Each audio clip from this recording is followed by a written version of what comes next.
Certamente, esse foi um dos melhores duelos da história do cinema.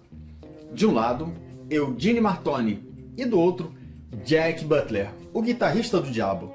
Sim, era um duelo de guitarras. Muitos conhecem Ralph Macchio por encarnar Daniel San em Karate Kid, mas Eugene Martoni foi o seu melhor papel.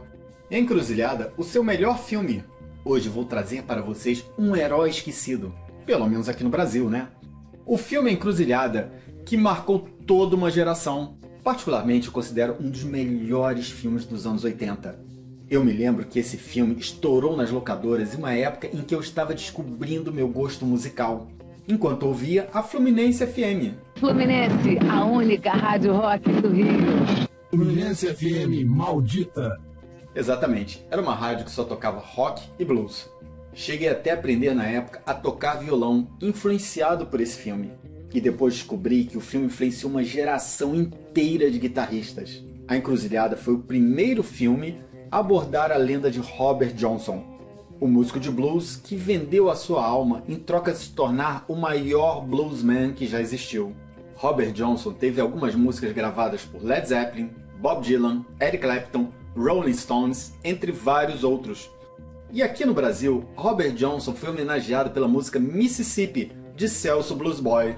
A lenda de Robert Johnson também inspirou vários filmes e séries nas décadas seguintes, como a aclamada série Supernatural. A Encruzilhada se enquadra no gênero road movie, onde acompanhamos a jornada de amadurecimento de Eugene Martoni, vivido por Ralph Macchio, nosso eterno Daniel San. A Encruzilhada também possui uma das frases mais doídas da história do cinema, que já eu vou contar para vocês. Não é apenas mais um filme, mas ele representa a nossa jornada nesse mundo. Hoje você vai conhecer a história desse filme e também os seus simbolismos. Mas antes de falarmos do filme Encruzilhada, gostaria de agradecer aos novos inscritos e aqueles que contribuíram com o canal. E não se esqueçam de se inscrever, deixar o like e fazer um comentário abaixo. Isso pode parecer besteira, mas é muito importante para o algoritmo aqui da plataforma. E saudações, me chamo John Doe e esse é o canal Heróis Esquecidos, o seu canal de cultura pop, seja ela antiga ou atual. E se você é como eu, aquela pessoa que gosta de assistir um bom filme ou uma boa série, seja ela antiga ou nova, nós somos a Resistência. Yes! E quem puder contribuir, vou deixar o QR Code aqui do lado. Agradeço qualquer valor, conto com a sua generosidade. Ajudem a fazer o nosso canal crescer, conto com você. Agora vamos fazer aquela nossa viagem no tempo e voltar para o final do século XIX, quando descendentes de escravos no sul dos Estados Unidos, mais precisamente no Mississippi, onde a maior parte trabalhava em lavouras sofrendo com extrema pobreza e a segregação. Eles usavam a música como uma forma de expressarem suas dores. Assim surgiu o estilo musical blues. Blues era um termo que significava melancolia ou tristeza. Nesse ambiente nasceu o músico Robert Johnson, considerado por muitos o maior bluesman que já existiu. Robert teve uma vida conturbada, pois era filho de um amante de sua mãe e, quando adulto, perdeu seu grande amor e o seu filho ainda pequeno, se entregando assim completamente à boemia. Dizem que no início ele era um músico medíocre, recebendo inúmeras críticas. Robert Johnson sumiu por quase 1 ano e meio, e quando voltou ele era uma outra pessoa. Ele estava extremamente talentoso e dono de uma técnica única. Foi daí que surgiu a lenda de que Robert Johnson havia vendido a sua alma em troca de se tornar o maior bluesman que já existiu. Segundo a lenda, o pacto fora feito na encruzilhada entre as rodovias 61 e 49 em Charkdale, no Mississippi. Fora que algumas letras de suas músicas reforçam essa lenda. E a lenda ainda se consolidou com a sua estranha morte em 1938, pois há várias versões, principalmente que seu atestado de óbito não possui a causa de sua morte. Sua lenda chegou a ser tema de inúmeros filmes e séries, como Supernatural ou Legends of Tomorrow. Robert Johnson tinha um contrato para compor 30 músicas, mas ele só compôs 29 músicas e fez 40 gravações em sua vida. E reza a lenda que há uma 30ª música perdida. Agora vamos pular no tempo para o início dos anos 80, quando o produtor e roteirista John Fusco escreveu um roteiro para sua tese de mestrado. Fusco teve a ideia da história através de sua namorada, que era uma enfermeira de uma casa de idosos. Ela lhe contou que lá havia ingressado um idoso com um passado desconhecido, que passava o seu tempo tocando blues em uma gaita. John Fusco havia sido um músico de blues itinerante antes de entrar para a faculdade, então ele pediu para conhecer esse senhor.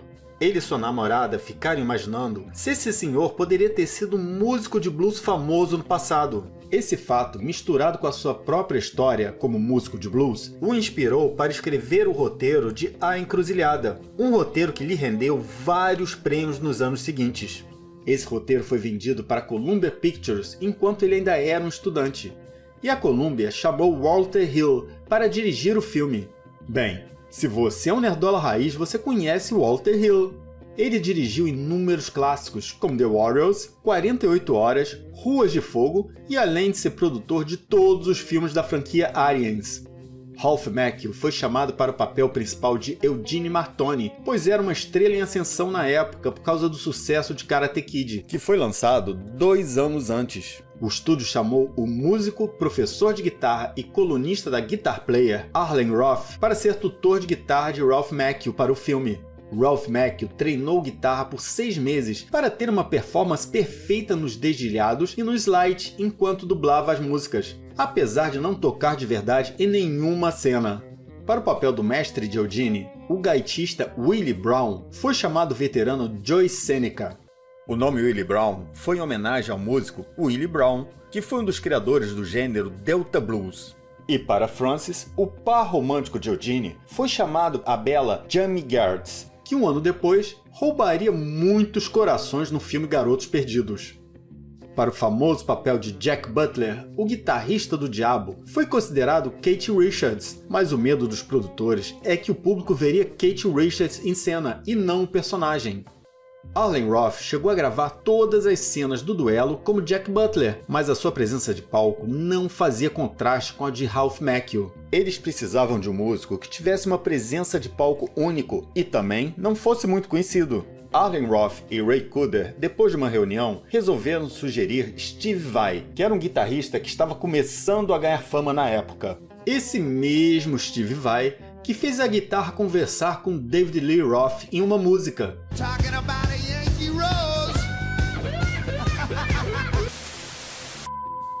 Steve Vai gravou quase todas as partes de guitarra do duelo, exceto as partes de slide, que foram gravadas por Ray Cooder, que também criou toda a trilha sonora do filme. Steve Vai também compôs a música neoclássica com a qual Eugene Martoni derrota Jack Butler e vence o duelo. A canção foi inspirada no Estudo número 2 de Villa Lobos e Caprice número 5 de Niccolò Paganini. Guarde bem essa informação que eu já vou voltar para essa música. Havia sido gravado um duelo com Jack Butler vencendo outro guitarrista antes do duelo com Eugene, mostrando quanto Jack Butler era invencível, mas infelizmente essa cena ficou de fora do corte final. Daqui pra frente citarei alguns spoilers, mas sem entregar muito o filme. O filme nos apresenta o estudante de música clássica Eugene Martoni. Aficionado por blues, ele tenta improvisar enquanto toca Mozart e acaba sendo repreendido por seu professor. Eugene é aluno da Juilliard School de Nova York, considerado o melhor conservatório do mundo, o que demonstra que Eugene é acima da média. Mas ele acaba desprezando a música clássica para estudar blues. E ele descobre que em um asilo próximo existe um senhor, Willie Brown, que tocava com Robert Johnson. Eugene vai procurá-lo, pois queria informações sobre a 30ª música de Robert Johnson. E qual seria a melhor forma de começar uma carreira no blues do que gravando a música perdida de Robert Johnson? No início, Willie o despreza, mas depois vê nele uma forma de sair daquele lugar. Willie também havia feito um pacto com o diabo e queria desfazê-lo antes de morrer. Então, vendo a inocência de Eugene, ele o engana, prometendo ajudá-lo a encontrar a 30ª música. Eugene é um adolescente sonhador e inocente de 17 anos de idade, e nunca passou por nenhuma dificuldade na vida. Ele nunca sofreu uma decepção. Como alguém sem experiência de vida que nunca sofreu uma dor poderia aprender a tocar blues? Os dois partem para uma jornada pelas estradas americanas até o Mississippi, onde Eugene larga sua vida confortável e os estudos para trás para viver na estrada como músico itinerante e aprender a viver o blues. Mas para isso, ele vai ter que descobrir o verdadeiro significado do blues. Na estrada, eles se deparam com um mundo antigo, diferente da modernidade e do conforto das grandes cidades, o que é representado pelos cenários velhos e desgastados, os carros antigos e as belas paisagens, onde a direção de arte se torna um personagem do filme. Esse cenário desgastado mostra a integração com o passado que Eugene quer se conectar através das memórias de Willie. Em uma cena, Willie diz a Eugene que ele toca muito certinho, sem colocar os sentimentos na música. Willie constantemente debocha de Eugene, pois ele quer demonstrar ser alguém que ele não é. Eugene não tem identidade, apenas sonhos. Eugene usa um violão velho para parecer um antigo bluesman, então Willie o faz trocar por uma guitarra elétrica, simbolizando que Eugene deve buscar sua própria identidade e não tentar imitar os antigos músicos de blues. E essa cena também representa que Eugene não deve abandonar o presente para tentar se conectar com o passado, mas ele deve integrar os dois. Willie é um mestre bem diferente de Yoda ou Sr. Miyagi. Ele não ensina Eugene só a tocar blues, mas a encontrar sua verdadeira identidade e a se conectar com a sua verdadeira essência. Na estrada, eles conhecem Frances, que aos poucos desenvolve um romance com Eugene. Os dois juntos vivem algumas aventuras, mas no final, Frances o abandona, pois ela vive na estrada e não quer se apegar a ninguém. Esse é o primeiro amor na vida de Eugene e sua primeira decepção. Na sequência, nós temos uma das melhores cenas do cinema, quando Willie vê Eugene com seu coração partido e lhe diz a frase que marcou uma geração. O blues não é nada além de um homem se sentindo mal, pensando na mulher que ele teve um dia. Nesse momento, Eugene pega a sua guitarra e com sua tristeza consegue tocar com sentimento. Nesse momento, ele entendeu o que era o blues.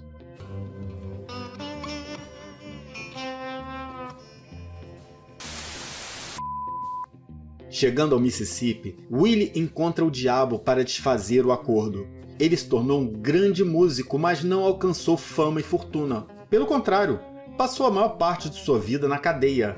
O mal nunca vai lhe dar algo sem lhe tirar alguma coisa valiosa em troca. Eugene aceita um desafio contra o diabo em troca de libertar Willie de seu contrato, dando a sua alma como garantia. E é aqui que nós vemos uma das cenas mais icônicas do cinema. O famoso duelo de Eugene contra Jack Butler. No início, Eugene duela de igual para igual, mas Jack Butler o supera e ele quase perde o duelo, até que se lembra das suas aulas de música clássica que tanto desprezou. Ele então mistura sua técnica com seus sentimentos. A música clássica que tanto desprezou salvou a alma de seu amigo e a sua. A música clássica está mais próxima do divino. Mas essa música que Eugene toca tem uma outra interpretação. Lembra do que eu disse? Que ela também foi inspirada em Caprice número 5, de Niccolo Paganini? Pois há uma lenda de que Paganini também vendeu a sua alma para se tornar o maior violinista do mundo. Aqui é como se Eugene usasse as armas do diabo contra ele mesmo. O filme A Encruzilhada teve várias cenas que não foram para o corte final, e também teve um final alternativo, onde Willie morre e sua alma é levada para o céu dentro de um ônibus. A Encruzilhada é um poema visual onde o diretor Walter Hill consegue nos levar de um ponto a outro de nossas emoções, enquanto acompanhamos a jornada de amadurecimento de Eugene Martoni e a sua integração do presente com o passado. A Encruzilhada é um poema em forma de filme, um roteiro envolvente, a química entre os atores e a viagem de amadurecimento de Eugene com uma bela direção de arte e uma bela trilha sonora. É, né?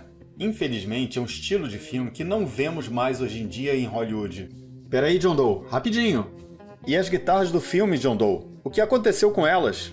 Na verdade, foram várias guitarras usadas nas filmagens, e algumas destruídas quando Jack Butler a joga no chão durante as regravações do take final. A guitarra de Jack Butler é uma Jackson San Dimas, encomendada especialmente para o filme. Uma dessas guitarras foi restaurada e está exposta hoje no Hard Rock Casino, no Mississippi. Outra unidade ficou com o diretor Walter Hill, e as outras infelizmente sumiram após as filmagens. Quanto à Fender Telecaster 1968 que Eugene Martoni usa, foram na verdade utilizadas 3 guitarras durante as filmagens, uma original para as cenas de close e outras 2 Telecasters japonesa 1980 adaptadas. Infelizmente, só se tem notícia do paradeiro da verdadeira Telecaster, que ficou com o próprio Ralph Macchio. Ele revelou isso em um evento promocional da série Cobra Kai, em que Macchio respondeu uma pergunta de um fã. Ele disse que a guitarra está com ele e já recebeu inúmeras propostas por ela. Como eu disse em outros vídeos, objetos cenográficos de filmes e séries não tinham nenhum valor até a década de 90. Muitos desses objetos acabavam descaracterizados para participarem de outras produções, ou eram descartados pelos estúdios. Bem, eu acho que eu não preciso falar sobre o simbolismo de encruzilhada, pois ele é bem literal. Encruzilhada representa as escolhas que fazemos em nossas vidas. Muitas vezes, a vida nos dá dois caminhos antagônicos. Um pode parecer mais fácil, mas nos levará a consequências no futuro. E o outro pode ser mais árduo no início, mas nos levará à tranquilidade no futuro. Willie Brown escolheu o caminho mais fácil no início de sua vida, o que o levou a muito sofrimento. Infelizmente, o filme Encruzilhada não foi um sucesso nos cinemas, muito porque teve um marketing muito falho. Mas o filme alcançou um sucesso nas locadoras e hoje possui uma legião de fãs nos Estados Unidos. Tanto que Ralph Macchio, Jamie Gertz e Steve Vai se deparam constantemente com perguntas sobre o filme em eventos e entrevistas. Muitos fãs ainda pedem para o diretor Walter Hill lançar uma versão com as cenas que ficaram fora do corte final. E muitos guitarristas em entrevistas disseram que começaram a aprender a tocar guitarra após assistir o filme Encruzilhada. Então, você já assistiu o filme? Se não assistiu, assista e diga o que achou. E se você conhece outra curiosidade sobre o filme, comente abaixo, divida o seu conhecimento conosco. E não se esqueça de se inscrever, deixar o like e compartilhar com seus amigos. E se quiser fazer sugestões ou críticas, comente abaixo. Posso não conseguir responder a todos, mas certamente leio todos os comentários com carinho. E se você se lembra de algum outro herói esquecido ou queira sugerir um tema, comente abaixo. E lembre-se, se você é aquela pessoa que gosta de assistir um bom filme ou uma boa série, seja ela antiga ou nova, nós somos a Resistência. Por hoje é só, pessoal.